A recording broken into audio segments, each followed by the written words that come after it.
was around 3 years ago. I was 17 years old and I worked at the local library in my city.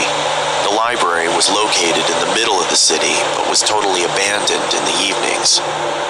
I only worked in the evenings, when all the older staff had already gone home. My colleague and I were the only one left there that night. As it was the day before Christmas and a blizzard was going on outside, not one single customer inhabited the building. My colleague Thomas was down at ground level, while I was sitting at my desk on the top level. Normally, I would take the time to study, but it was the holidays and I was completely bored to death. The library was recently renovated, so I could look outside through the big windows that they had put up. I mostly looked at the blizzard going on, thinking about my bike ride home. It was a dark December evening and the snow was piling up. I just really wanted to go home. It's really snowy out there, Tom. What do you say we close up early? No one's gonna show up anyway. Over. Your jokes are funny. Over. Just 10 minutes before we closed, I heard some people coming up the stairwells. It was some kind of family, one man and a woman with 2 girls. When they came through the door, I immediately saw that they weren't ordinary. The man had a pale, almost white face and wore red lipstick. The woman was also completely pale. They all wore clothing like they used to be in the 17 or 1800s. I just had my history exam, so I recognized it immediately. While I walked towards them, I saw that they were looking around as if they were lost. "Can I help you folks?" I asked them. They looked at me with big eyes, if I was talking Chinese. I almost thought about bailing, but as we just had a meeting about customer satisfaction, I asked again, a bit louder. "Can I help you folks?" They now all looked at me with a big smile and large eyes. I was totally creeped out and I didn't really know what to do anymore. "If I can help you, I'll be at my desk," I said, and I quickly walked away. When I was at my desk, I could still see the family just standing there, doing absolutely nothing. Tom, have you seen this family that just came in?" Over. No one's come through the entrance.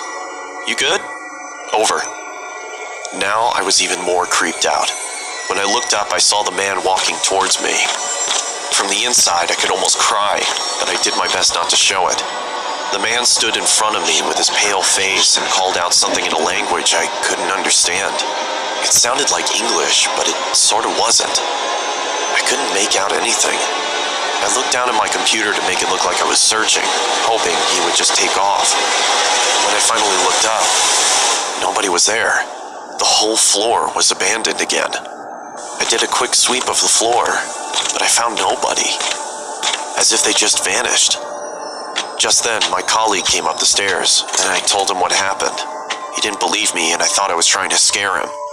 Luckily, there were security cameras in the library, so we could just watch what happened, right?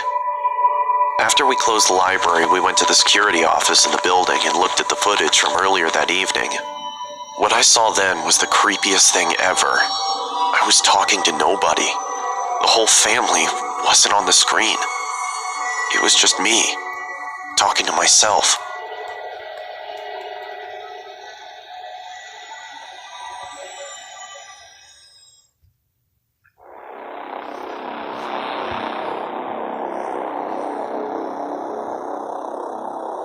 My name is Josh Roberts, and it's been a year since I was abducted. I remember it like it was yesterday.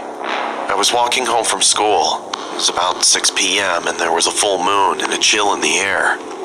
I stepped off the bus, and for the first time, someone else got off with me. I'd never seen this new kid at school before. I could hear footsteps behind me.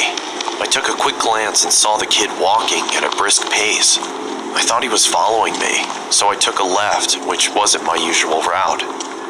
I looked around again and saw him take the same left.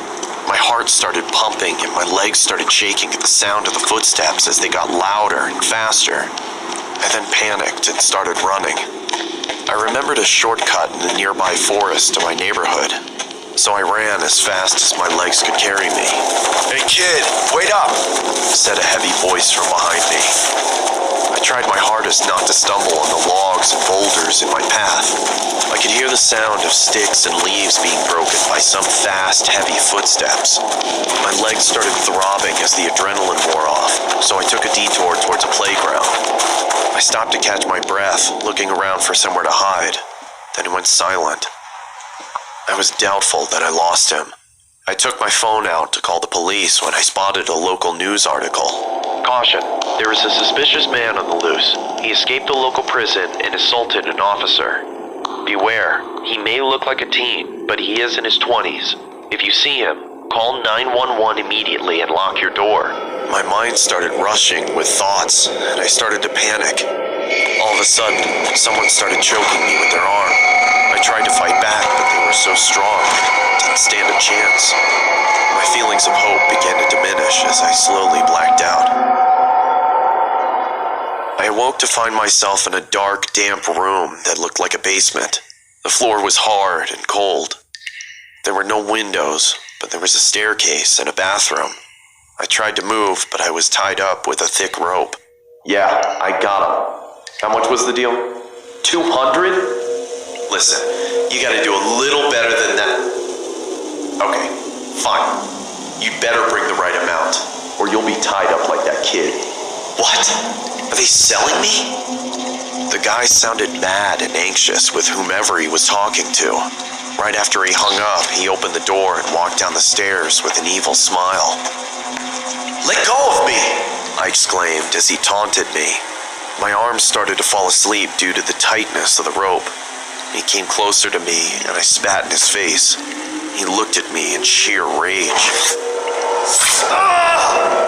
Then the doorbell rang, followed by pounding on the door. The guy grabbed some tape and shut me up before I could scream for help. He slowly backed off, signaling me to keep quiet, and ran towards the front door. I looked around, trying to see what I could use to untie these ropes. I spotted a rusty, sharp edge sticking out of the wall. This was my one hope. I successfully got up and tried with all my might to reach it. As I was trying to cut the rope from my hands, I could hear the commotion upstairs getting heated. I managed to free myself from the ropes when I heard the front door slam. The silence was terrifying. I was frozen in fear. Footsteps started coming towards the door. I choked and shuffled back to my original position, arms behind my back, wrists tightly locked together. Now where were we? Said the man. He walked towards me, grabbed my ankles, and started dragging me when the phone rang. He dropped me instantly and charged upstairs. I wasn't going to lose this opportunity. I untied my feet, grabbed the closest thing to me, and hid behind some boxes. Now where did you go? He said as he stampeded down the stairs. I heard him getting closer to where I was hiding. I bolted up from behind the boxes and saw him checking the bathroom. As he walked out, I struck him over the head with a pole. He stumbled and fell to the floor. Crimson red pooled around his head. I ran upstairs and out the front door. I stumbled my way to the closest house, screaming. A woman thankfully opened the door. She was shocked and fearful when she saw me. The police were called and I was rushed into the hospital. They're still looking for that man. Even to this day,